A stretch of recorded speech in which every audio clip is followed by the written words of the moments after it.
అనేది అది అది కరెక్ట్ కాదు కానీ yes sir Bharatiya Janata party ఇంత చెప్తుంది. మరి 3 సార్లు నరేంద్ర మోడీ గారు ప్రధానమంత్రి అయ్యాడు. ఈ దేశంలో భారతీయ జనతా పార్టీ వచ్చిన తర్వాత ఏం జరిగిందో చర్చ పెడతాం. మేము బయట చర్చ కాదు, టీవీలో చర్చ కాదు, అసెంబ్లీలో చర్చ పెడతాం. నరేంద్ర మోడీ గారు 12.5 సంవత్సరాలు, రేవంత్ రెడ్డి గారు 2.5 సంవత్సరాలు, తెలంగాణ గురించి కదా పారిపోతలేము. లేదు సార్, మేము పారిపోతలేము.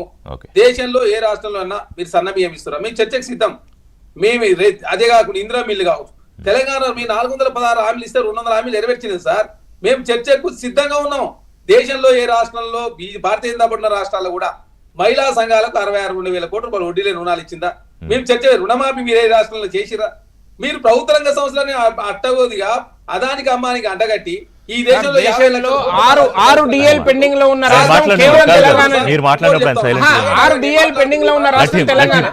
సార్. ఇంకోటి కూడా చెప్తా ఉన్నా సార్, వీళ్ళు ఇంత చెప్తా ఉన్నారు.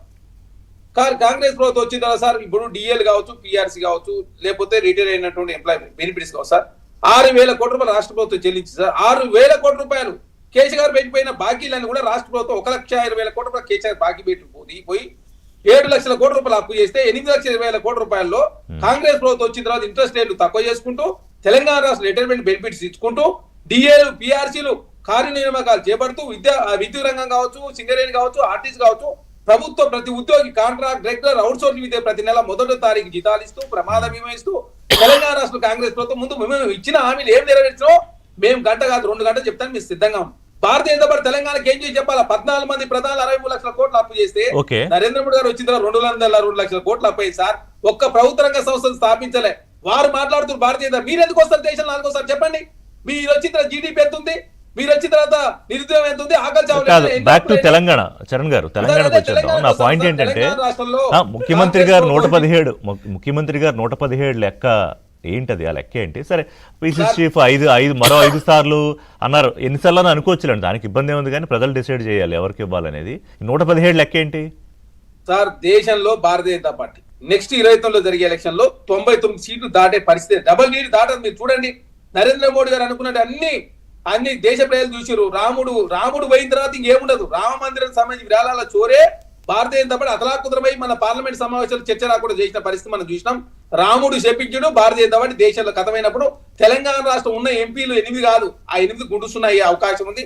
అందుకే బీఆర్ఎస్ పార్టీతో పొత్తు పెట్టుకున్నారు. కాబట్టి కేసీఆర్ చెప్పిన వాళ్ళకు మాత్రమే కేంద్ర బీజేపీ కేంద్ర కార్యవర్గంలో సోడు లభించింది. కేసీఆర్ తెలంగాణ రాష్ట్రం ఎవరి పేరు చేస్తే వాళ్ళకి పదవులు ఇస్తా ఉన్నారు. కాబట్టి తెలంగాణ రాష్ట్ర కాంగ్రెస్ ప్రభుత్వం సార్ సన్న బియ్యం కావచ్చు, వైట్ రేషన్ కార్డు కావచ్చు, ఇందిరా మిల్లు కావచ్చు, ఉద్యోగాల కల్పన కావచ్చు, తర్వాత మహిళా సంఘాల వడ్డీలే రుణాలు కావచ్చు, ఆర్టీసీని బలోపేతం చేసే ప్రయత్నం కావచ్చు, మెట్రోను విస్తరించే ప్రయత్నం కావచ్చు, త్రిబుల్ కావచ్చు, త్రిబుల్ రైలింగ్ కావచ్చు, ఎక్స్ప్రెస్ హైవేలు కావచ్చు, స్పోర్ట్స్ సిటీ కావచ్చు, skill university, sports university, Veeranari Sagar university, doctor Manmohan Singh హెడ్ యూనివర్సిటీ, ఎడ్యుకేషన్ కమిషన్, రైతు కమిషన్, ఐటీఐ ప్లేస్ లో అడ్వాన్స్ ట్రైనింగ్ ఇన్స్టిట్యూషన్స్, పాలిటెక్నిక్ కళాశాల అప్గ్రేడ్ చేసుడు సార్. ఒకటే ఉంటాయి సార్. మంచిర్యాలలో పోలీసు వాళ్ళ పిల్లల కోసం స్కూళ్లు, తెలంగాణ రాష్ట్రంలో ట్రాఫిక్ సేవలలో ట్రాన్స్జెండర్లకు అవకాశం ఇచ్చినాం. హైదరాబాద్ తెలంగాణ 3 విభాగాలు విభజించుకొని తెలంగాణ రాష్ట్రాన్ని భారతదేశంలో అగ్రగం వచ్చే ప్రయత్నంలో భాగంగా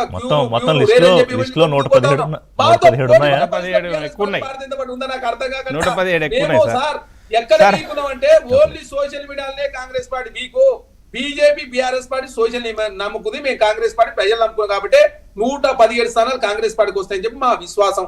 రెండోది వాళ్ళు చెప్తారు డీలిమిటేషన్ అంశానికి సంబంధించి సార్, డీలిమిటేషన్ సంబంధించి కాంగ్రెస్ జనాభా దామాష ప్రకారం రేవంత్ రెడ్డి గారు కావచ్చు కాంగ్రెస్ పార్టీ వ్యతిరేకించింది.